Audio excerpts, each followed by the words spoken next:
be courageous and speak up, but also listen.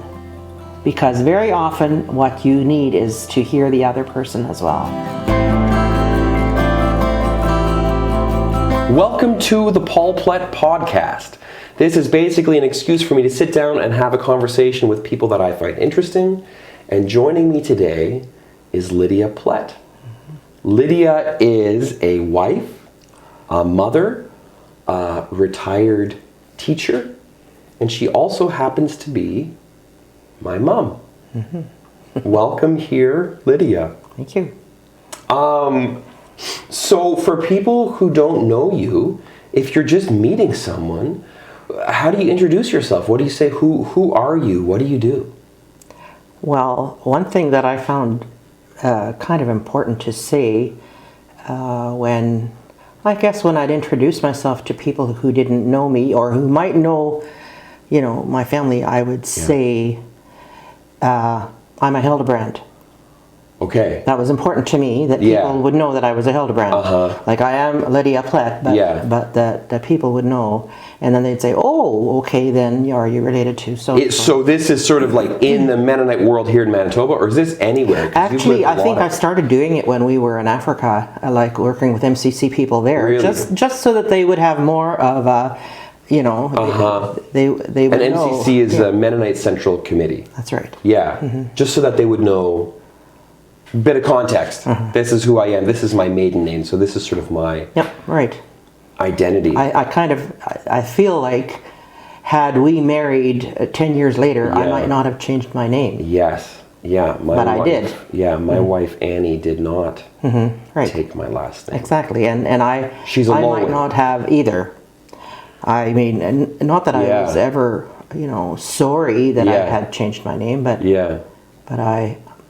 I think I might have stayed Lydia Hildebrand. So you are Lydia Hildebrand, wife of Menno Plett. That's right. Yeah. Interesting. So where are you from? Where'd you grow up? Well, I grew up in a small village. Now maybe it's a bit of a bigger village or town, Landmark. When I grew up, it was, basically small town in Manitoba. In Manitoba, yeah. There were not that many houses in Landmark at the time. We had a garage, a general store, a feed mill, maybe big deal, the feed mill, and a plumbing business. I don't know. There have been 2 garages in Landmark for a number of years, but I think maybe when I can only remember the one big one. It was a car dealership and a garage. So sorry, you mentioned car dealership, garage, and general store. General store, and there was a plumbing business. Yeah, and the feed mill was the big. Yeah, big, probably employer. So a one-horse town. In Manitoba. Yeah, and we knew everybody. Yeah. And mostly everybody was related to us. It started, like my grandfather built the first house in Landmark. Okay. My mom's father.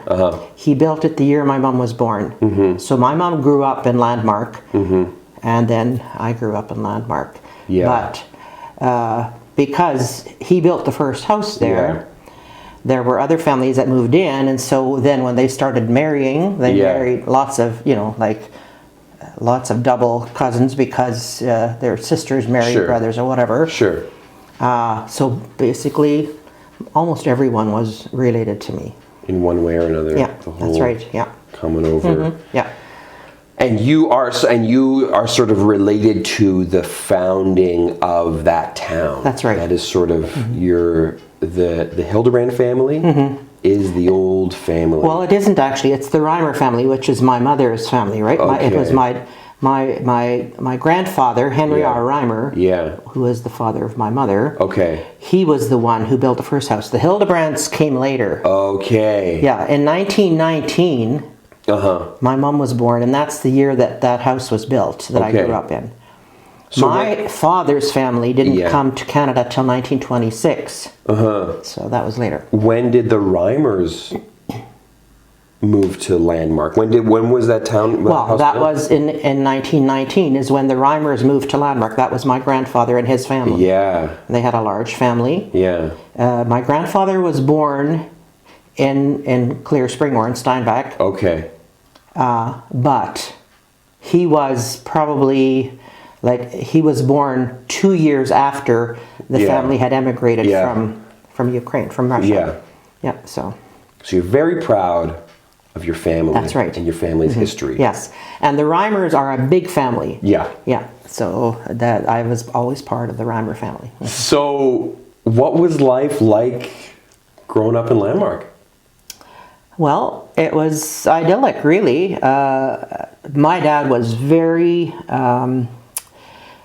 what should I say? He thought education was very important. Mm-hmm. He himself probably did not go much beyond grade 5 in school because he was 11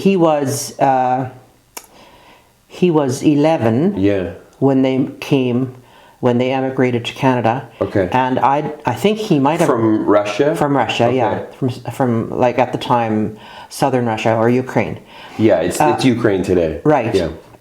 So he probably, maybe he went to school for a year, but he did not go to school much beyond that. He wouldn't have had the English.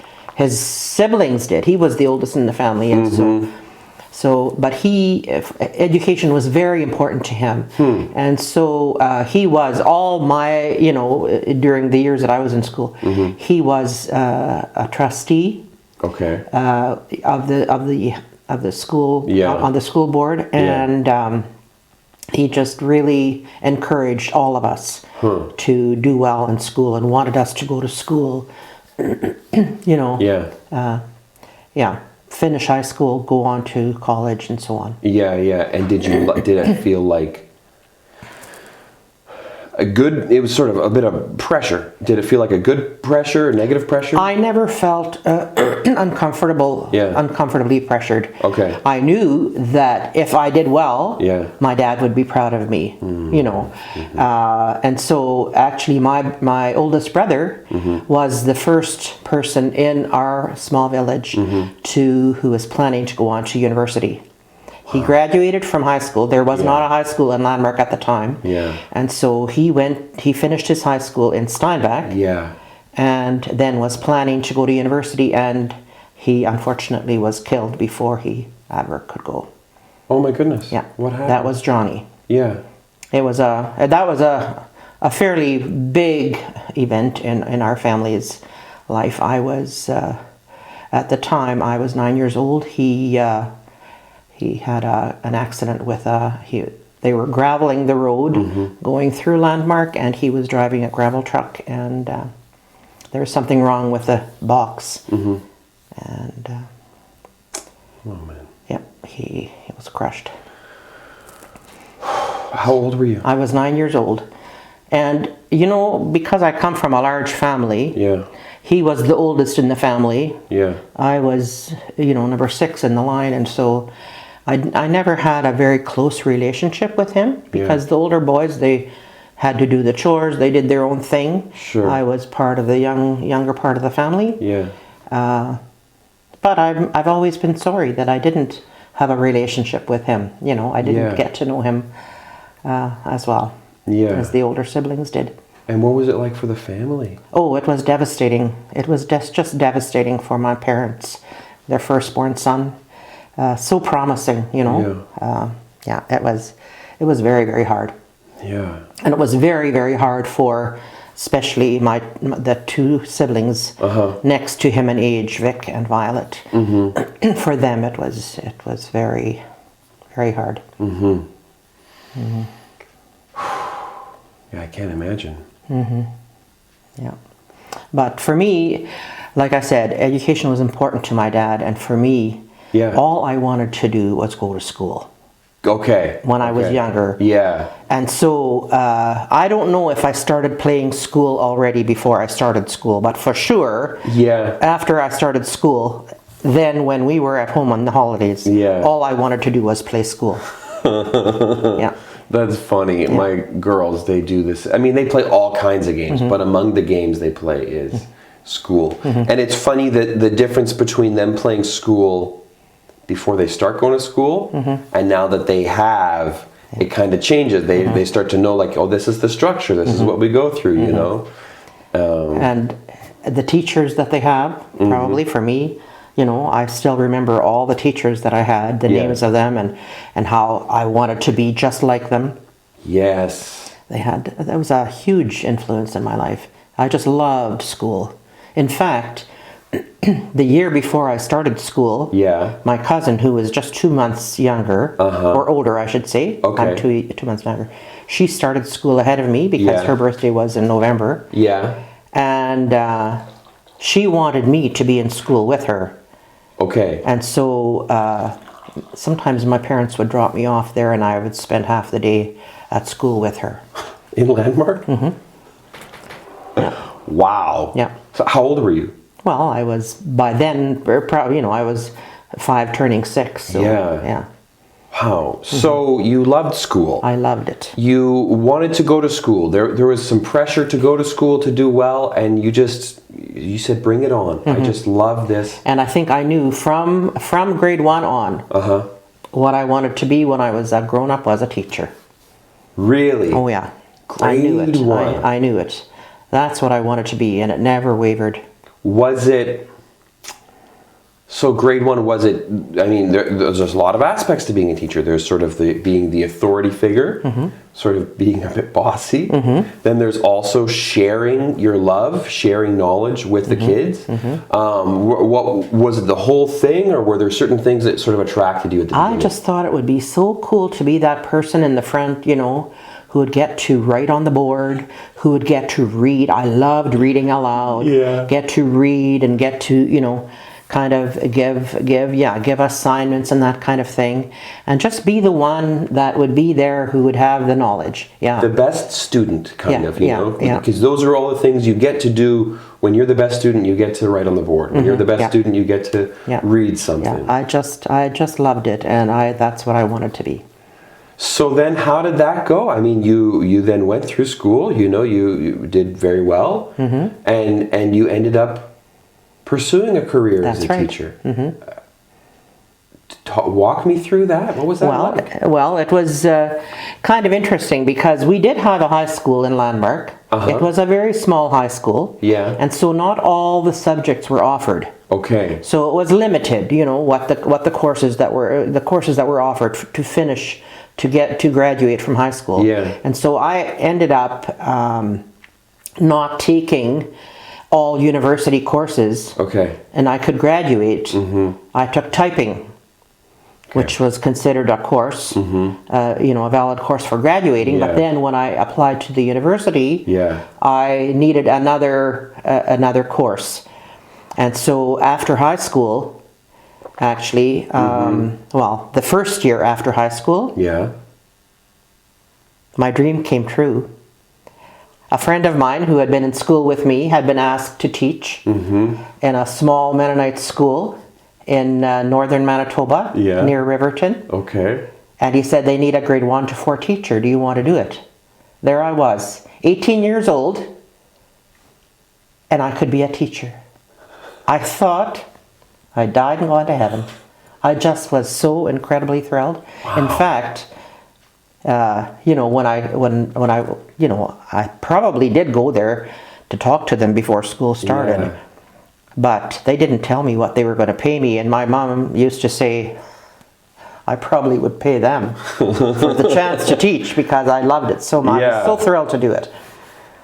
So it's almost a testament to, I don't know how to word this. It's a testament to, like, because when you think about you at like 4 years old, all you wanted to do was go to school, and you had a cousin who just wanted someone to go to school with, so they bring you along. At that age, graduating, all you want to do is be a teacher. Turns out schools need teachers. It's almost the idea of, you're very lucky if your dreams are also very accessible. Yes. You know, it's not don't dream big. It's dream whatever you want to dream. But if you happen to have dreams that are very in line with what's around you, those dreams can come true. Yeah. You know? Right. Yeah. So 18 years old. Yeah. So I was able to teach that year. I always say. Where was this? It was in Menville, which is a small Mennonite community, farming community just north of Riverton, Manitoba, right near Hecla Island, like just. So it's north of Winnipeg. Yeah, north of Gimli. Couple hours north of Winnipeg. You moved up there at 18 years old. Yeah. You would have paid them to let you teach. Yeah. I boarded with a family. Yeah. A local family who boarded teachers. I was there during the week, and then on the weekend we would. The other teacher and I would drive back to Landmark for the weekend. Yeah. And then we would go up again on Sunday evening, be ready for the week of teaching. And it was fantastic. I still remember, I just loved it so much. I loved all the students and all the fun that we had. I tried to make it fun. Yeah. I had never had any training. But I always say... You've been practicing. Teaching, I was a teacher that year, and I was a teacher after I had gotten my education. Sure. But getting the education didn't make me a teacher. Okay. I was a teacher already. Yeah. It probably helped me, enhanced what I already had. But if I hadn't been a teacher ahead of time, that would not have made me a teacher. Yeah. You are who you are. Yeah, right. Yeah. So anyway, what happened was, then after that year of teaching, I still needed to take that course so that I could get into university. So I got another job. This wasn't a full-time gig as a teacher. Oh, it was completely full-time, and that's why I didn't take any course during that time. But then after teaching that year, on permit, they called it, because I wasn't a trained teacher. Then I got a job as a typist at an insurance company in Winnipeg, Prudential, and I would take dictation, or I would type from recorded letters. Sure. And I did typing. I loved typing. Okay. So that had been a good thing for me to have typing in high school. But then I took world history as a course. Okay. So that I could then go to university the year after that. Okay. So the year that I was in Winnipeg working at that insurance company, my sister Elnora and I boarded in a large house in Winnipeg on Assiniboine Avenue. There was a large house. Okay. Had lots of bedrooms. Yeah. So we had close to the Forks. It's close to the legislative building. Yeah. So kind of in between there. Yeah. Right. In between. Yeah. Right. So it was right on the river. Yeah. But we had this small apartment which had a living room, and then a tiny little kitchen. And a tiny little bedroom that basically just fit one bed, and there were no doors. They were just, whatever. And then we had to share bathroom facilities with the other people in that building. Okay. So the two of us were there. We brought lots of leftovers from home every weekend. Yeah. But that's where I did most of the cooking, because Elnora worked a bit later than I did. Okay. So then I did most of the cooking, but. We both enjoyed having that year together. And that's when you were a typist? That's when I was a typist, yes. And then you go on to study teaching, become a teacher. Yep. And then this next chapter of your life, I mean, you're a teacher, and then in a little while after that, you get married. Yeah. How did I had done the year of teaching, and then I did the year as a typist. Yeah. And then I did 2 years of university. So that's 4 years after high school already. Well, lots of people got married right out of high school, or at least a year or two after, and it was already 4 years later. Yeah. And then I finally. This is the 70s. That's right. And then finally I started teaching. I got my first teaching position with Hanover school division. I taught in Grunthal. It's close to Landmark. In the area, Hanover is the region that you grew up in. Hanover. Right. Yeah, it's the school division that Landmark is part of. And so I got my job there, and in the meanwhile, a lot of my friends had been getting married. Yeah. So I was an old maid. How old were you? 23, 24. So 1970s Mennonite, rural Mennonite community, old maid. Yeah, that's right. 23 years old. Yeah. In fact, I just met one of the women that was my close friend at that time. I said to her, we were the two old maids. All our friends were married, and we were the two old maids, and we did things together. But anyway, so I taught. I taught in Grunthal for a year. Yeah. And then I was able to get a position in Landmark. So then I taught in Landmark for 2 years. Okay. And then I decided that I would like to. Yeah. I wanted to go to Bible school. Okay. I had never gone to Bible school, and I thought I would like to do that. Okay. Why? Well, I thought I would like to learn more about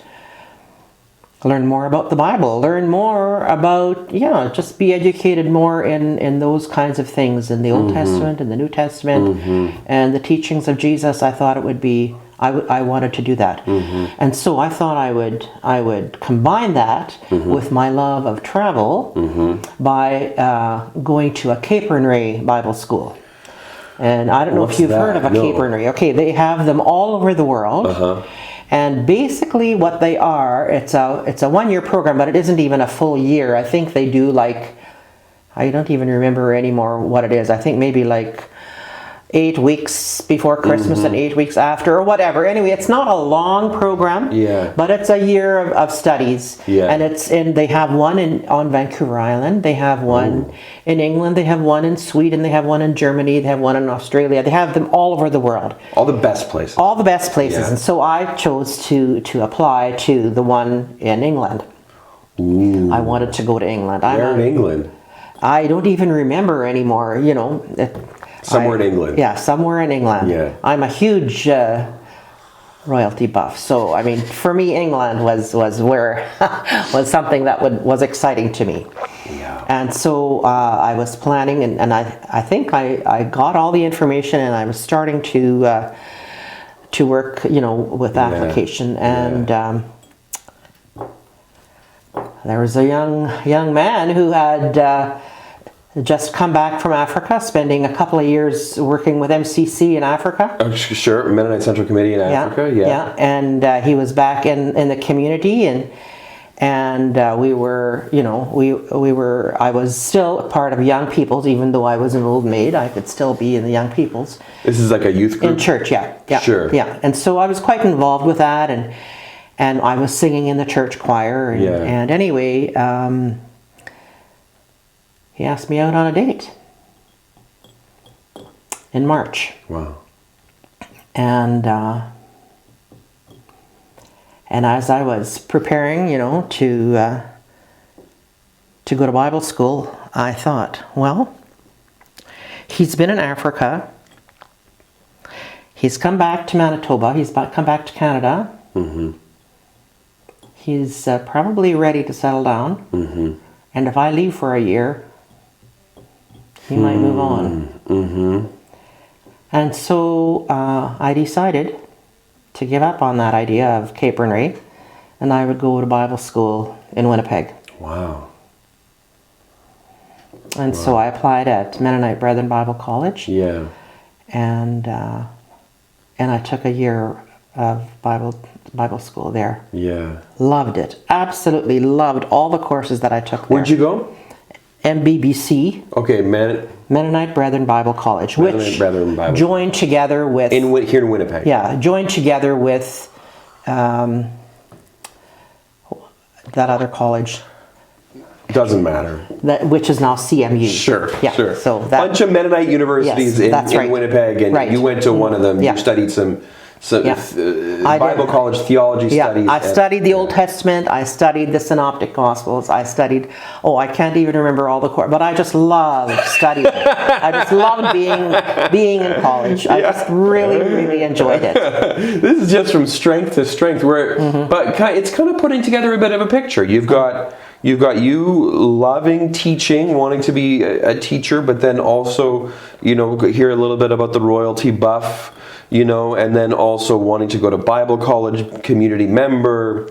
You went up north, sort of the adventure, loving typing, so that job as a typist, and now you're coming back, studying theology, living in Landmark or living in Winnipeg again? When I went to Bible college, I was living in Winnipeg. Okay. Together with a couple of other Landmark girls. Yeah. At a place called Chateau 100. We had a 2-bedroom apartment. I bet you loved living there. I loved living there. Yeah, I loved living there. I loved living with the girls that I lived with. Yeah, it was really fun. So, how the story of you got this first date with this young gentleman? What was his name? Lydia Plett. Lydia Plett. Okay, I know him. How did that go till you getting married? Well, it was kind of a slow start. Sure.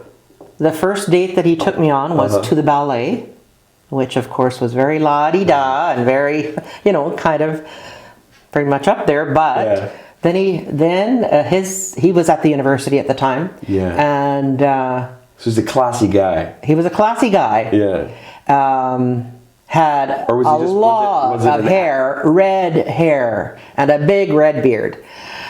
He was farming up in Swan River together with his brothers, and so once university was finished, he moved up to Swan River. Okay. So we had that date. Swan River, also north, a couple hours north of Winnipeg. That's right. Yeah. They had bought a farm, land near Swan River, and so in March we had our first date. Yeah. Then in April he probably wrote exams and went up to Swan River. Yeah. And I didn't see him again. Yeah. Until probably, mid-July, mid-August. Yeah. He came back down to Landmark. Yeah. And I was on the yard outside washing my car, and he drove up, and hadn't seen him for a couple months. Yeah. And he said, would I like to go to Rainbow Stage? Wow. With him. That's the ballet. That is not the ballet. That is something else. Musical. They do musical. Well, they do dramatic productions, and I think they mostly are musicals. So he's a big theater buff. Oh, he is an actor. Yeah. Okay. Yes. Yeah. He has done a lot of acting. Yeah. I can't think of that word. What's that? Well, not professional, but the other one, amateur or whatever. Yeah. Amateur theater. Yeah. He's done a lot of Kopenbua and a lot of Low German theater. Yeah. What's Kopenbua? Well, that is the classic. I'm trying to explain it to someone that could not. There's two names, Coop, and Bua. Those are the names of the two. Kind of like a Laurel and Hardy. Yes. Yeah. Yes, exactly. Yeah. Okay. Yeah. Abbott and Costello type of. And he did that together with Peter Zuderman, and they just played off each other. Were fantastic together. Sure. Anyway, so he loved that kind of thing. So then we went to Rainbow Stage. And I think he must have gone back up for Harvest. I'm not sure, but he did go back to university. So at Thanksgiving, then that would have been our third date. Yeah. So let's move over here a little quicker, just so we don't take too much time. When do you guys get married? How does can we give me a brief synopsis of how you get to that point where you get married? Because there's a lot of life that happens after then too. Right. Yeah, that's right. Yeah. So we had our first date in March. And the following January, he proposed to me. Okay. And so sort of almost a year of dating. Yeah, almost a year of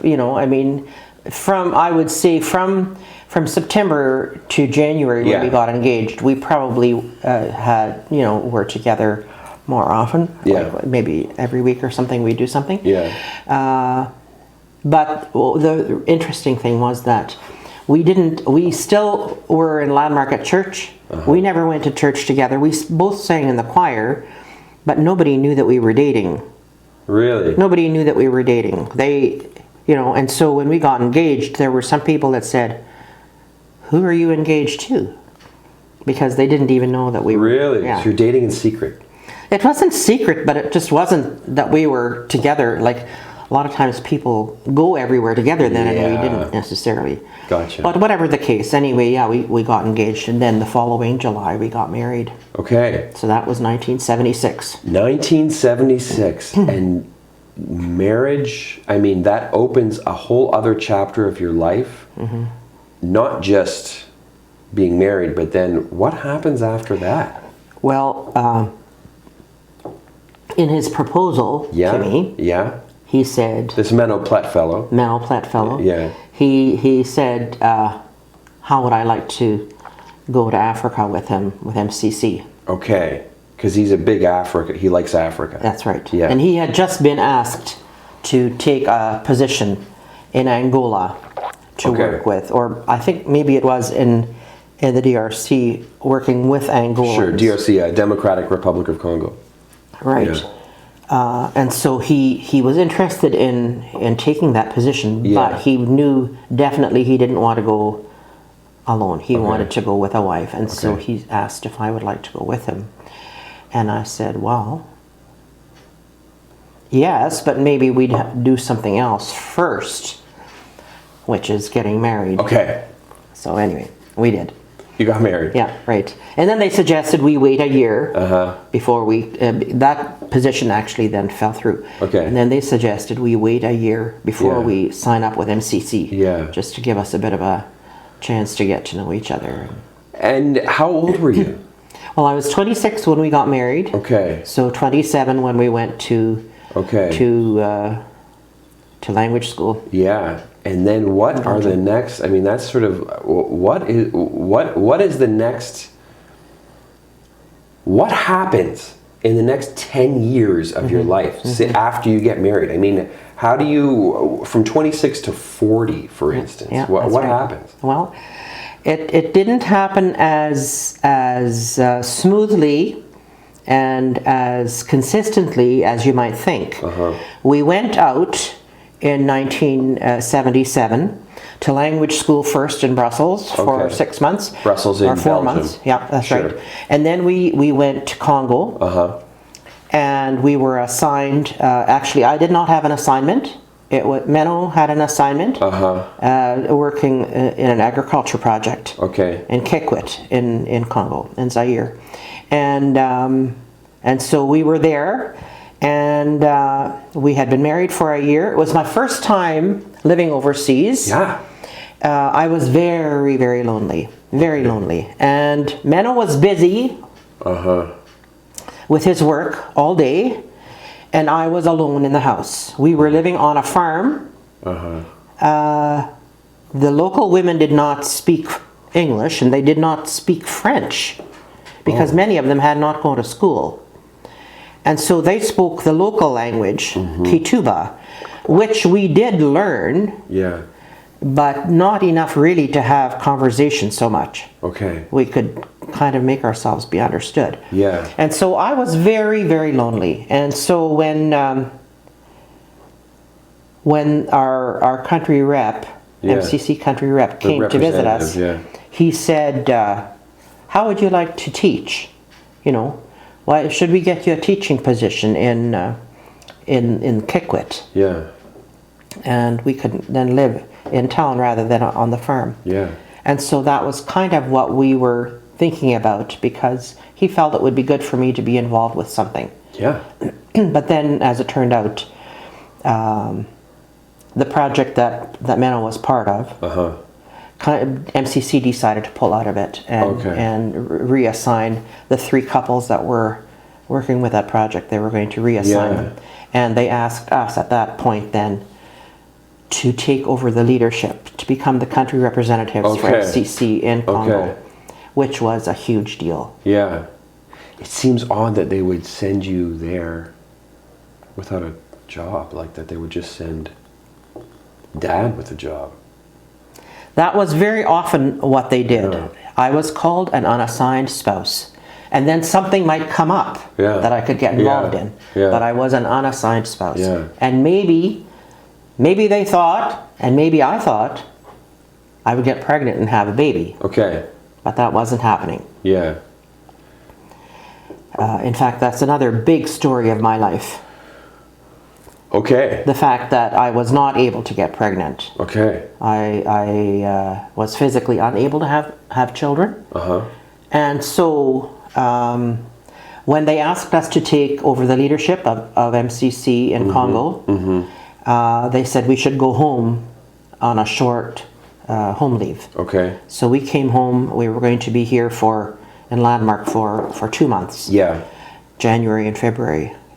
I went to see my doctor because we were, in Canada. I might as well go visit a doctor. And my doctor told me there have been new discoveries made, and we think that he thought that they would like to test me to see whether I possibly had some tumors in my pituitary gland. Okay. Which would affect that whole process. Okay. And so, long story short, I had a brain surgery, which was a very serious operation. Yeah.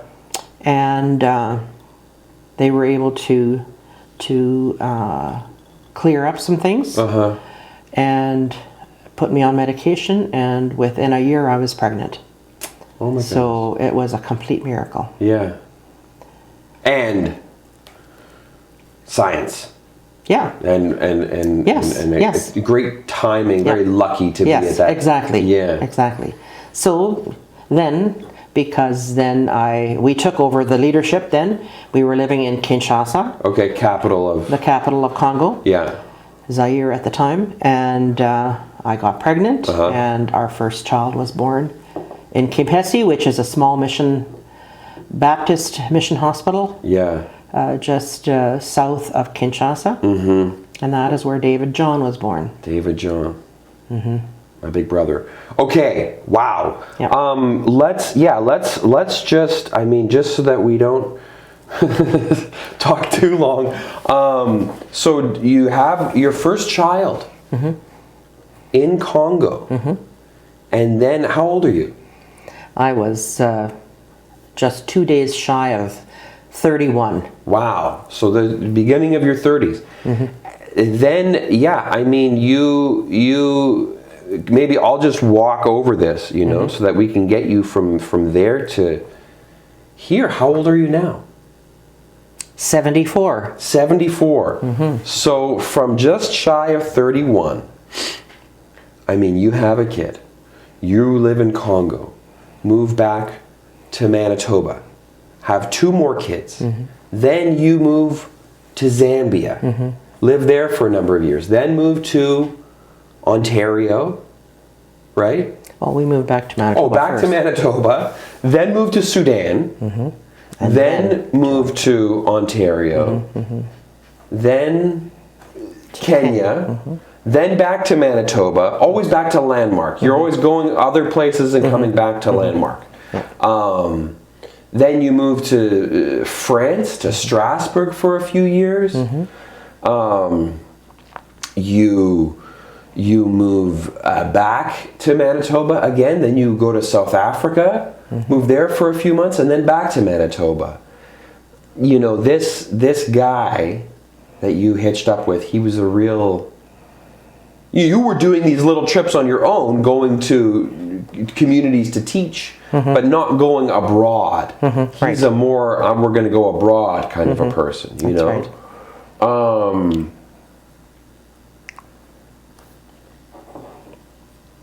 What were those years like? You talk about your early life, so many of your things you talk about, I just loved royalty. I just loved typing. I just loved teaching. And then when you moved to Congo the first time, I was lonely. It was hard. It was. What, all of those moves back and forth, can you give me just like a bit of a feeling of what was that life like to be moving and raising a family? Yeah. Well, I would say what probably started then in Congo, us taking on the leadership. Yeah. Number one we did a lot of visiting of volunteers, of service workers. So there's that whole aspect of kind of pastoral, Sure. visiting them, encouraging them, helping out where needed. Yeah. And also, we would have people in our homes. Yeah. In our home, we would host. I would make a lot of meals for people. Yeah. People would stay with us in our home. Yeah. And so I think that's kind of where that whole thing started of doing a lot of hosting, entertaining, and working, kind of pastoral visiting, that kind of thing. Yeah. And that was a job that I was very involved with. Yeah. We did together. Yeah. And I think we've kind of grown into that together. We both really enjoyed doing that. I loved the challenge of cooking in different countries, learning about different things. Yeah. I enjoyed very much getting to know different people. Yeah. We were able to not only have the service workers in our homes, but also other people that happened to live in the area. Yeah.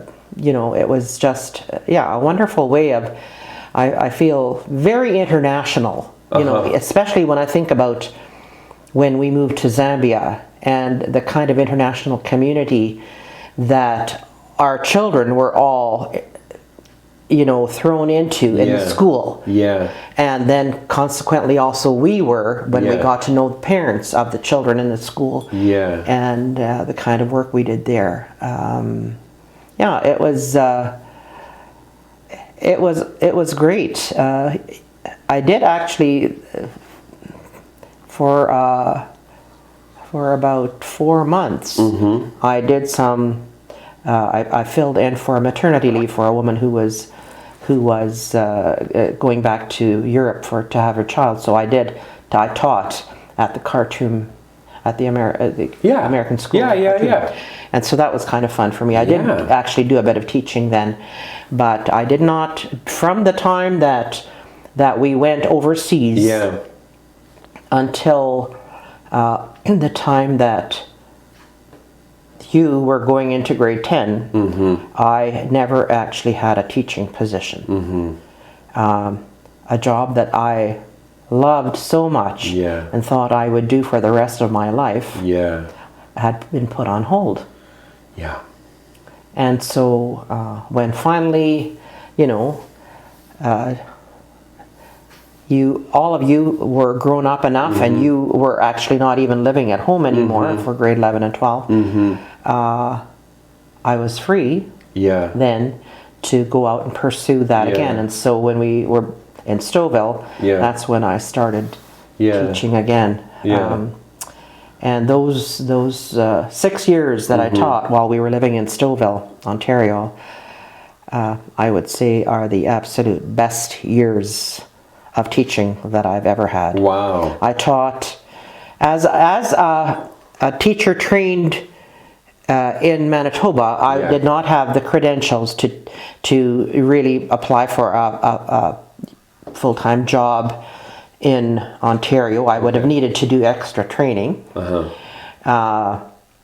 I could do substitute teaching, which I did for a year, but I could apply at a Christian school and they recognized my education and my training and my experience and they hired me. So I taught for 3 years at Stouffville Christian School and then 3 years at North Toronto Christian School.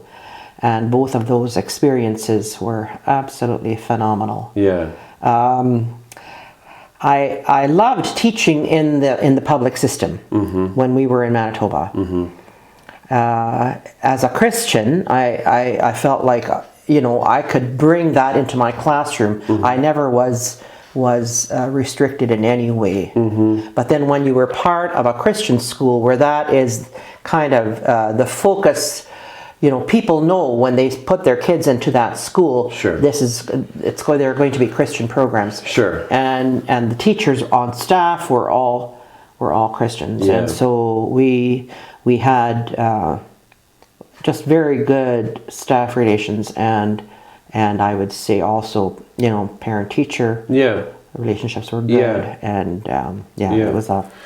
So where are you living? Where are you living now? What's your life like now? Well, we have moved back to Landmark. Same town where it all began. Yeah. This is probably maybe the 5th house that we've lived in Landmark, but yeah. But it's back in. We bought a house from my brother. But it's the house that my mother built when we got married in 1976. She built this house.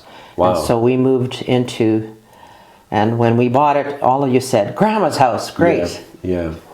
How has Landmark changed since when you were a kid? I mean, when you were a kid, Very different. There's the general store. There was the.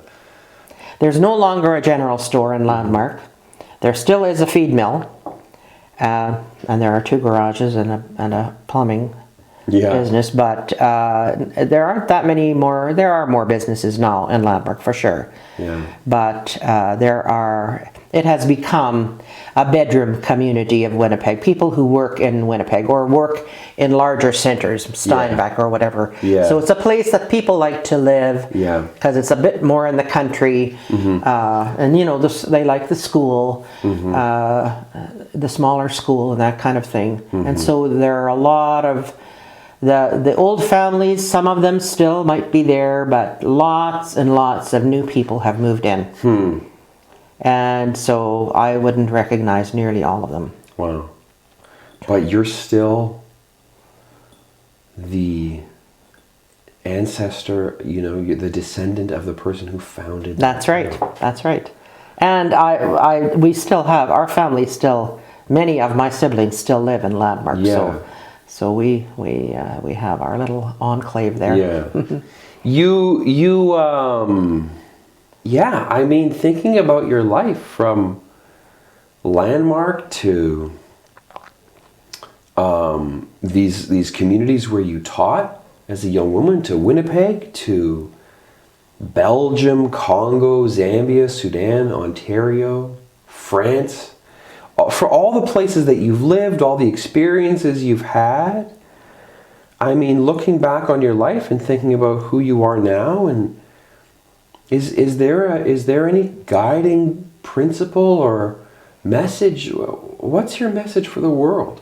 Well, I think the fact that we have been able to live and be part of communities, many of them in Africa, also in Europe, communities where we have attended church and been part of a body of believers.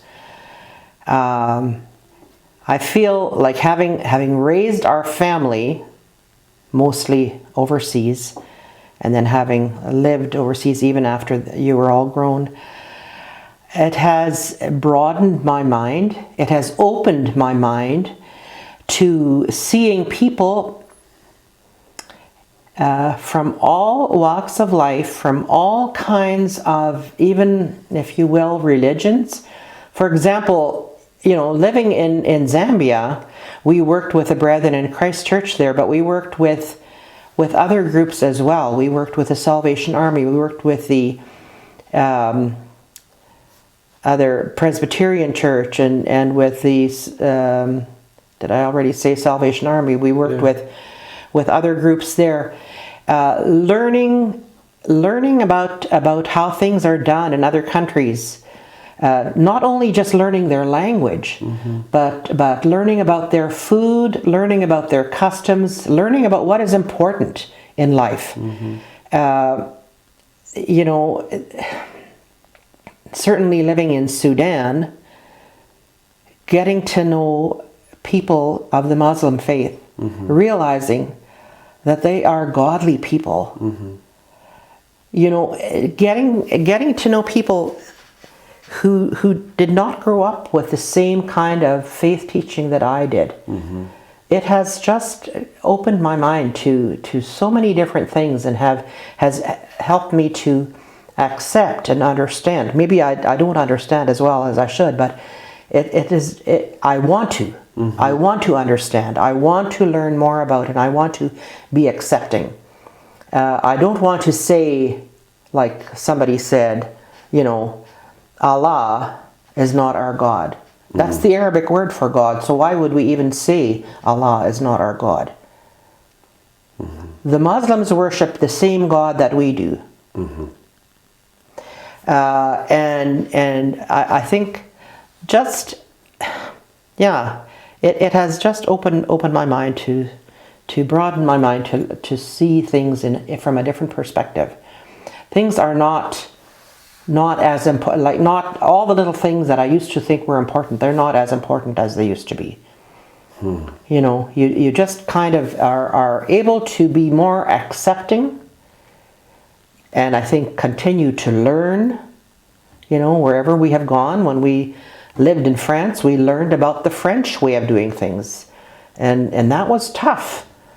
That was tough because they are very different from the way that we, they do things differently than we do in Canada. But we had to learn to adapt, and we had to learn to adjust. And we were there, and always, in every place that we were. And I think I particularly felt that way when we were in Zambia, but especially when we moved to Kenya. The one thing that I was very conscious of, and I probably even said, is if I'm writing letters home, and I wrote letters home regularly. Yeah. I wrote letters. I wanted to give dignity to the people that we were working with. I didn't want to write just about the awful things that were happening or the poor people or whatever. Sure. I wanted people to know about the great things that were in Kenya. Yeah. The wonderful things that were in Kenya. So if you talk about that your eyes have, your perspective has been broadened, your eyes have been opened. Makes me think that there was, not of any fault of your own, but who you were and your upbringing. There was some closed-mindedness. Absolutely. I would wonder if you, how old are you? 74. 74, Lydia Hildebrand, could say a sentence to that 18-year-old young woman moving out for the first time, to just share some wisdom with her, what would you say to her? Well, one thing I would say is listen and observe. Listen to what other people are saying. Watch. Learn. Don't immediately, make up your mind that something, because it's different, is wrong. Keep an open mind. And I know I was idealistic, for sure. Even when I think about, I used to write for our youth magazine in church, and the things that I wrote, I thought I knew a lot, and I've learned a lot since then, and I feel like I would like to say to that person, to myself at that age, there's so much more than what you have experienced so far. Just listen and look around you, and be accepting. Be gentle. That's already more than a sentence. No, it seems like it seems like in some ways it's a bit counter to, that 4-year-old kid who, or grade 1, just wanted to be the person at the front talking. That's right. Wanted to be the person at the front reading, writing on the board, teaching. To say to that person, listen and observe. You don't always need to be the one teaching. That's right. You don't always need to be the one talking. Exactly. Yeah. Yeah. And I think that's something that's even, for sure, I should take that to heart. But that is always my prayer for my children, that they will listen, that they will know when to listen and when to speak. Be courageous and speak up, but also listen. Because very often what you need is to hear the other person as well. And I need to do that for sure. And that's exactly right. I'm very bossy. I've always been very bossy. There's no doubt about it. My sisters will attest to that. Probably my friends too. But I think that that having lived overseas, I have learned that it's good. It's good to know who you are and what you believe, for sure. But it's good also to hear other people. Which also must have been part of why it was difficult when you first, many reasons, moving to Congo for the first time being difficult. Language barrier seems like it's the biggest one, but also it's not. It's suddenly all of these tools that you have that make you can't use. Suddenly you're in a place where you have to listen and observe. It's difficult. Well, Mom, thank you for the life that you've lived. Thank you for taking risks. Thank you for being who you are. Thank you for teaching me, taking time away from your career that you loved so much to raise me and to raise my siblings. I know that we have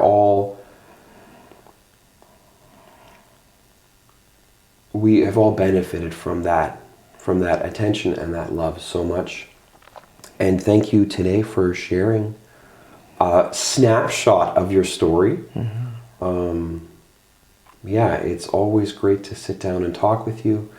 Thank you so much. It's been my pleasure. Thanks for letting me talk.